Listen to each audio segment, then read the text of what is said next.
Hey, coming at you with a $15 mic that makes, I think, virtually zero difference on the sound quality, but it looks good, and that's important here at YouTube. Welcome to A Piece of Elise. The pieces being my opinions and observations, dare I say, on various books that I read, and Elise, of course, being me. For those of you that don't like to read, or you do like to read but you have almost no time, unlike myself, who has nothing but time, this might be a good little channel for you to come to here and there, just so you can have some fresh facts or juicy little tidbits at the ready. Okay, I've seemingly lost all of my cachet and appeal because I've lost my handy mic. It broke 2 seconds ago, so let's do this off the cuff, people. So, first book I will be reviewing is Rapture, maybe a play on words for Raptor. 15 teams, 4 countries, 1 NBA championship, and how to find a way to win damn near anywhere. You tell him, Nick. So before reading that, maybe even if you're a hardcore Raptors fan, dig into this juicy appetizer, Raptors 25 years, which basically just sums up the history of the Raptors and the many coaches who've been canned because their records sucked. So at this point, I hope you've gotten over the shock that I'm a Canadian and a Raptors fan, because those two things usually never go together. I'm somewhat embarrassed to admit that I'm such a, I wouldn't say a hardcore fan, but that I really do enjoy watching basketball and a lot of it.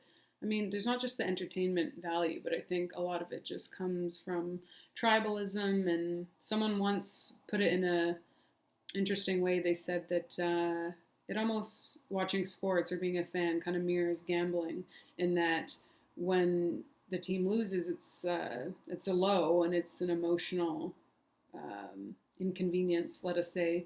But when your team wins, it's a high and you feel like you've actually done something, which obviously you haven't, but maybe it's just kind of an easy way to feel like you're part of something greater than yourself.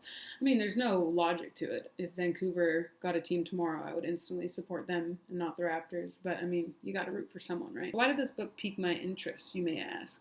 I actually played sports semi-professionally, subtle brag, in high school and in university. I played basketball a bit more seriously in my post-high school career. So I'm interested in sports just in general, but more so I think the reason I got this is I'm just kind of interested in coaching and how the mind of a coach works, what motivates them, their philosophy, why they got into it in the first place. The thing about me is I played, again, sports throughout, my whole life. I played soccer for 20 years, basketball for 6, which actually isn't even that long. And I literally couldn't coach either one, especially basketball, if my life depended on it. I was kind of just a classic, slow jock bumbling around on the court, just grabbing rebounds and setting screens the wrong way. So the coaching aspect has always interested me because, again, I just have no natural ability or understanding of the game, to be quite honest. I would say I have kinesthetic intelligence, so I could get away with a lot of things.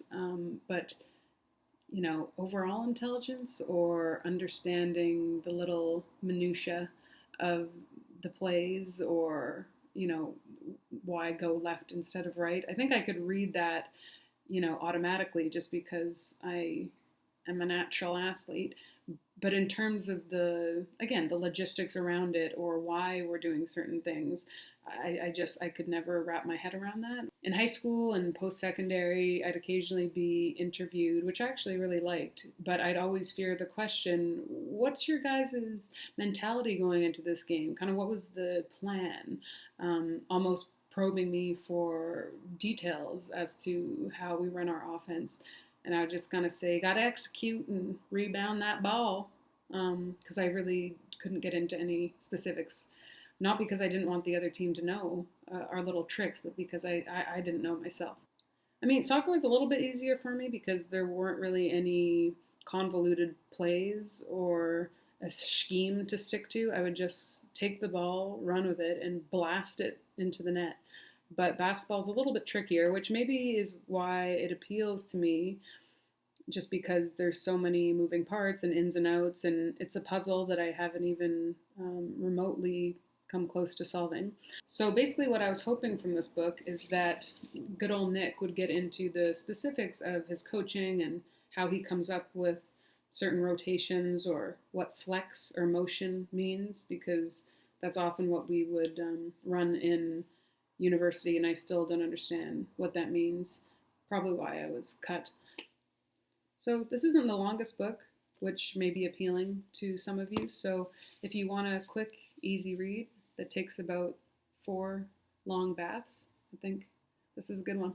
So the book wasn't as technical as I would have liked, for lack of a better term, meaning just I would have maybe wanted to learn more about kind of how the coach makes his in-game decisions and what goes behind that, his go-to plays and why.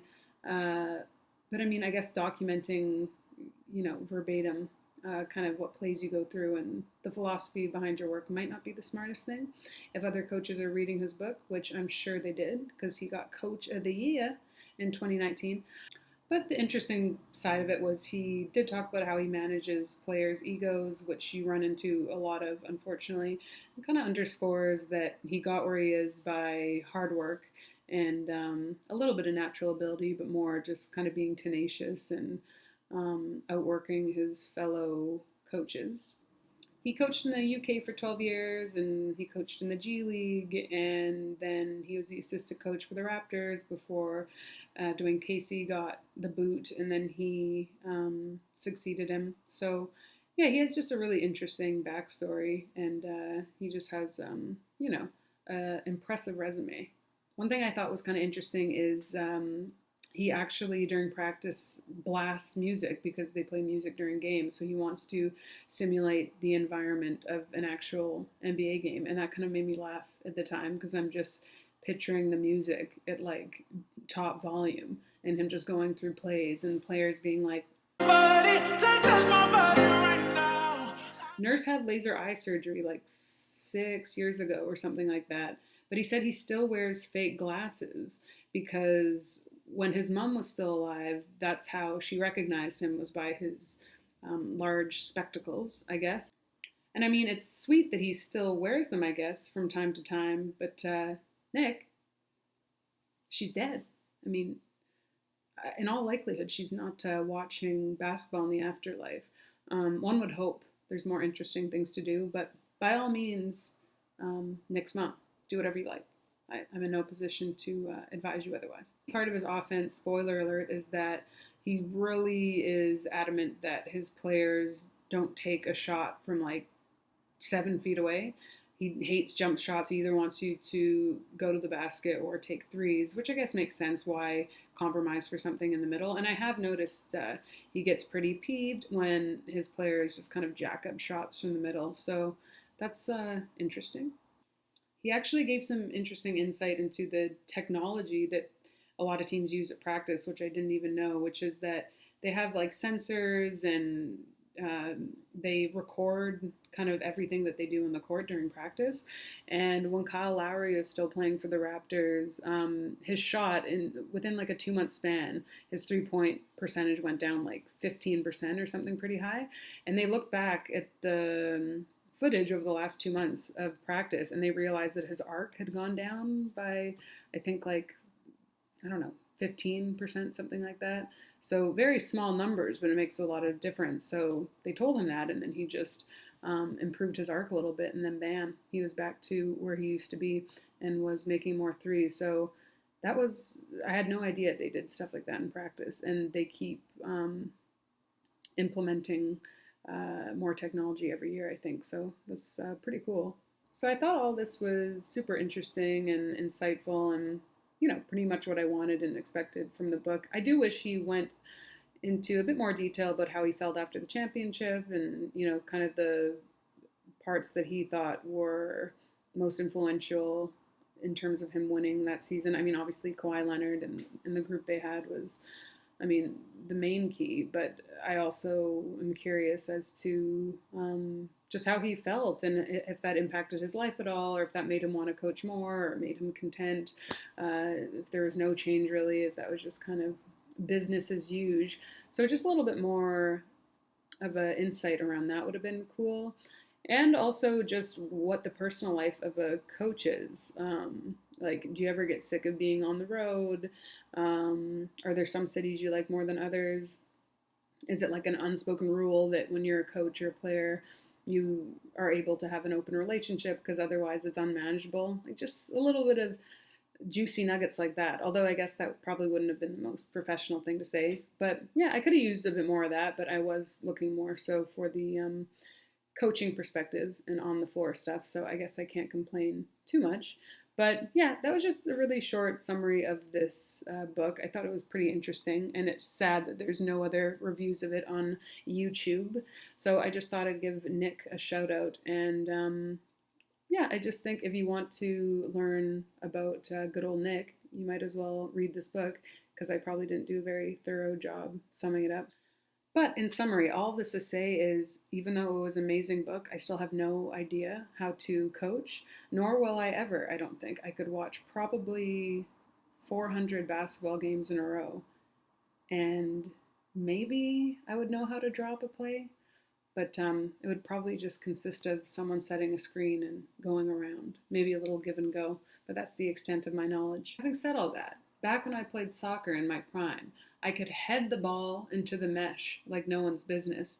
They actually used to call me Jumbo Jet, JJ for short, a seductive nickname if I do say so myself. They just legislated that in British Columbia you have to be over 12 to start heading the ball because of concussion protocol. But hey, if you have a little Jack or Jill that needs some coaching as to proper heading technique, I think I'm your gal.